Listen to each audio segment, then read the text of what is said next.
So what's the big deal with going grocery shopping when you're cruising? I mean, it's so easy on land. You make your list, you hop in the car, you go to the store, you come home, you put it all away. An hour? Maybe two? What's the big deal? Hi, I'm Nico Waters, and welcome to the Boat Galley podcast. I'm talking about grocery shopping cruiser style. And yeah, it's a tad more involved. Today's episode of the Boat Galley podcast is sponsored by FastSeas.com. Plan your next passage using FastSeas. Whether you are after speed or comfort, FastSeas will find the optimum route to your destination. FastSeas, making weather routing simple. That's FASTSEAS. Use coupon code GALLEY2018 for an exclusive 10% discount. Grocery shopping. Provisioning, because of course, everything cruiser style has its own terminology. I jest a little bit. Provisioning is so much more than just grocery shopping, but sometimes if you think about it, even on land, grocery shopping is more than just groceries. But let's go over a 19-point scenario. Grocery shopping, cruiser style. Number one, you make a list. It's a general list. Crunchy things, green things, pasta. Number two, you research where the store is. How close can I get the dinghy? How far is the walk? Are there any especially great deals in this particular store, this particular island, this particular area that are worth stocking up on? How many bags can I carry anyway? Can my partner go with me, or am I the only pack mule? Point three, pack your backpack with a whole lot of bags. Check that your wallet's in the backpack. Check that you have the handheld VHF to call for the dinghy pickup on the return end. Check that your shoes are in the dinghy. Check that you know roughly where the store is because the cell phone doesn't work because you have only one SIM card for the boat and your partner has to work on internet required stuff back on board while you go shopping. Divide and conquer is definitely a thing when you're cruising. Number four, get in the dinghy. Get back out of the dinghy quickly to grab the water bottle that you know you're going to need. Get back into the dinghy. Number five, it's 8 o'clock in the morning.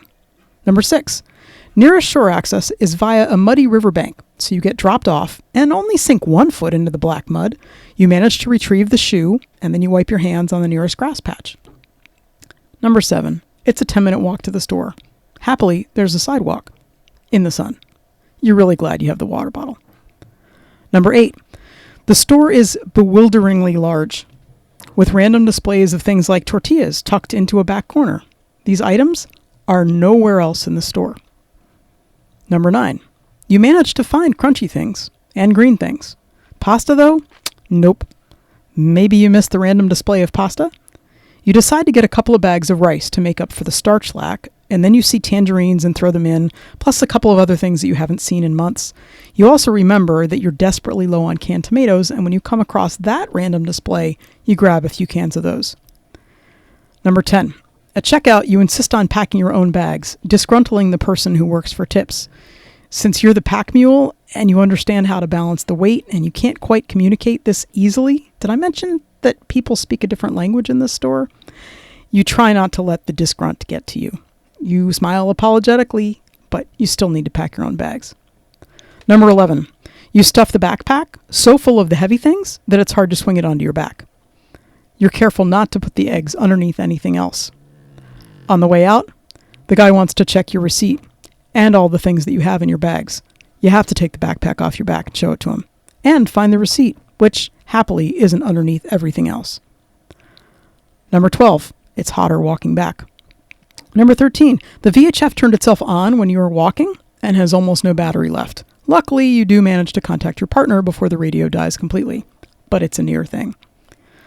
Number 14, negotiating the muddy bank with heavy bags is made a little easier when you find a palm frond to act as a welcome mat. No shoes stuck in the mud this time, but getting the dinghy off the bank takes a little bit more doing because now there's more weight in it. Number 15, you transfer bags from the dinghy to the boat and then transfer the bags from the deck to down below.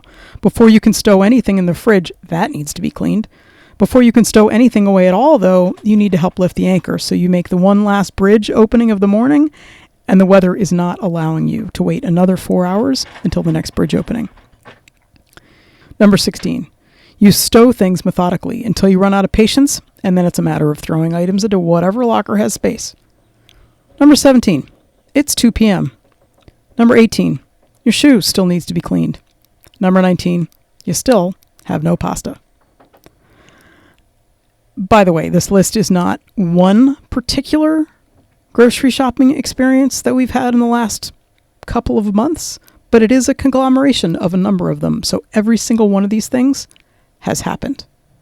Just don't think I'm exaggerating, because I'm not.